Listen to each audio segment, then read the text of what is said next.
Hello everyone, welcome back to my channel Jhuma De. আবার চলে আসলাম near একটা ব্লগ নিয়ে।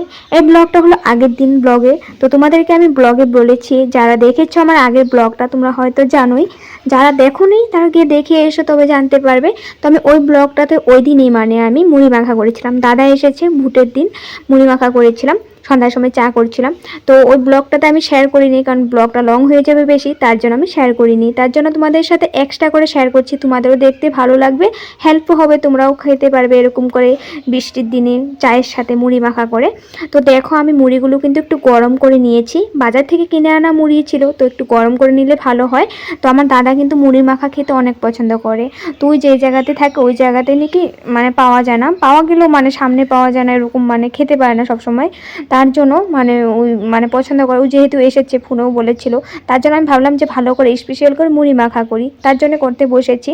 তো দেখো আমি কি কি নিয়েছি মুড়িটা একটু গরম করে নিয়েছি। তারপর আমি শুকনো লঙ্কার গুঁড়ো, কালো জিরে, জিরার গুঁড়ো, তারপর নুন, আর এখন চানাচুর দিচ্ছি।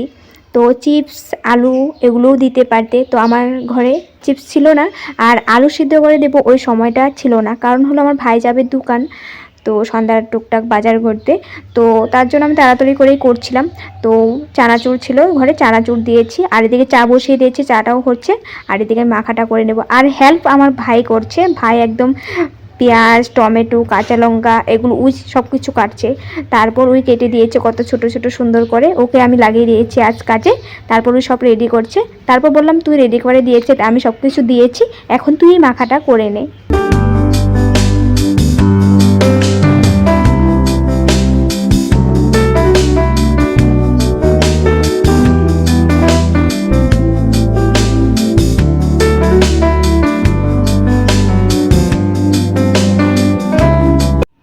টমেটো কুচি, পেঁয়াজ কুচি, কাঁচা লঙ্কা কুচি সব এগুলো ভাই করেছে, ভাই একদম ছোটো ছোটো করে রেডি করে দিচ্ছে। আমি এদিকে চা বানাচ্ছিলাম, আবার মা এসে বাসনপত্রগুলো সব রেডি করছে, কারণ তাড়াহুড়ো করে করা হচ্ছিলো।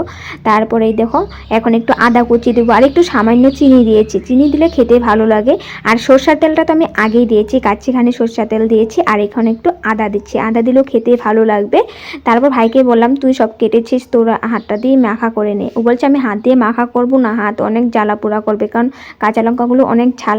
তারপর মা একটু বলছে আচার দিয়ে দে, কারণ ঘরে লেবু ছিল না, তো আচার দিয়ে দিলে একটু টক টক লাগবে, খেতে ভালো লাগবে, তার জন্য একটু আচার দেওয়া হলো। তো এখন ভাই মাখা করবে, ভাইকে বলছি তুই মাখা কর ভালো লাগবে, আর আমি একটু সস দিয়ে দিয়েছি এবার। তো সব কিছুই দেওয়া হয়েছে, এখন ভালো করে মাখা হবে।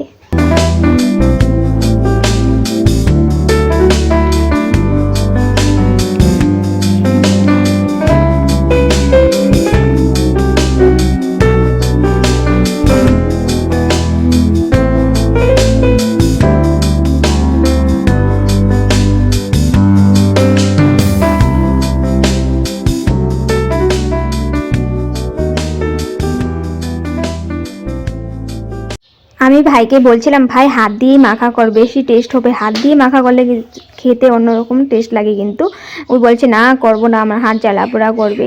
তাই বললাম যে চামচ দিয়েই কর। তারপর মা বলছে হাত দিয়েও করতে হবে না, চামচ দিয়ে করতে হবে না, আমি একটা ট্রিক বলি।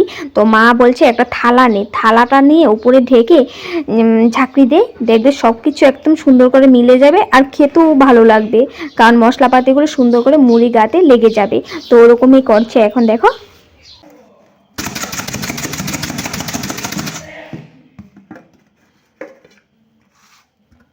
মুড়ি মাখা কমপ্লিট হয়ে গেছে, এখন চায়ের সাথে সবাইকে দেব, আমিও খাবো। তো আমার এই মুড়ি মাখার রেসিপিটা কেমন লাগলো কমেন্ট করে নিশ্চয়ই জানাবে। Bye bye.